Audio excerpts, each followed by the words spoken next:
Guys कैसे हो आप सब लोग। तो आज मैं दोबारा से एक्सप्लेन करने वाला हूँ रिकॉर्ड ऑफ रैग्नारोक। बिना आपका टाइम वेस्ट किए मैं वीडियो को स्टार्ट करता हूँ।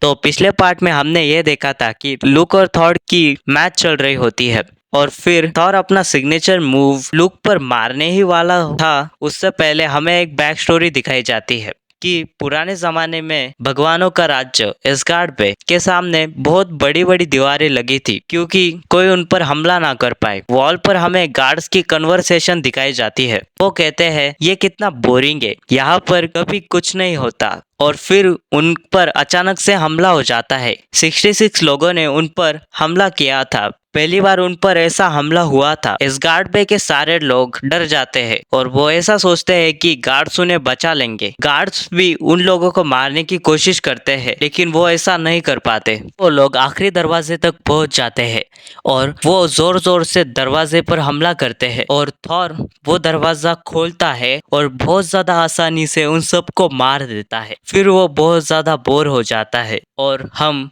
वापस मुकाबले पर आते हैं। जूस और शिवा बोलते हैं कि अब सब खत्म हो चुका है। थॉर एक बहुत ज्यादा खतरनाक हमला करता है और शिवा बोलता है कि अब पहला मुकाबला खत्म हो चुका है। फिर गौर बोलती है ये होता है जब भगवान अपनी असली शक्तियाँ दिखाते हैं। तो इंसान भगवान को कभी नहीं हरा सकते। फिर ब्राउनी गोल को कहती है खड़ी हो जाओ, अपनी नजरें यहाँ वहाँ मत फैराओ, इस इतिहास के पल को जाने मत दो। थॉर के उस अटैक से लुक को कुछ नहीं होता और लुक अपने भाले से थॉर की चेस्ट में एक बहुत बड़ा कट मार देता है और कहता है कि तुम भी बहुत ज्यादा शक्तिशाली हो। शिवा कहता है कि ऐसा कैसे हो सकता है और लुक हंसने लगता है।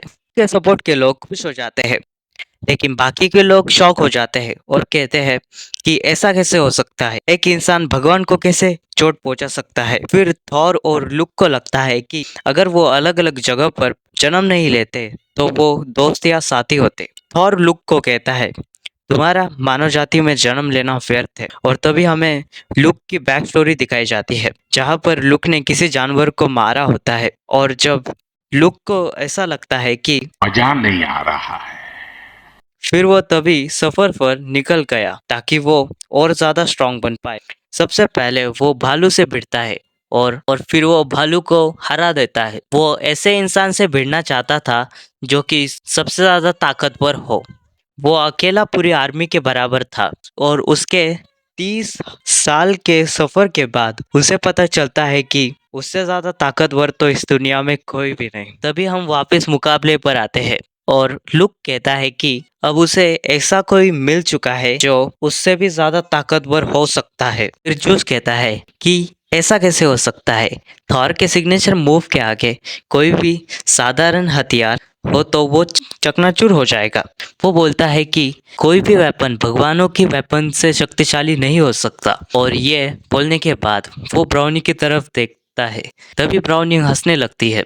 तभी जूस को समझ आता है कि क्या हो रहा है और वो ब्राउनी की तारीफ करता है। और अब हमें मैच के पहले की कहानी दिखाई जाती है और वो लुक को चूज करते हैं लेकिन गॉल बोलती है कि क्या लुक भगवान को हरा सकता है। ब्राउनी कहती है कि वो भगवान को नहीं हरा सकता क्योंकि भगवानों की मेन शक्ति उनका हथियार होता है। नॉर्मल इंसानों के हथियार भगवानों के हथियार के आगे कुछ भी नहीं होते। गॉल रोने लगती है और बोलती है हम हार जाएंगे।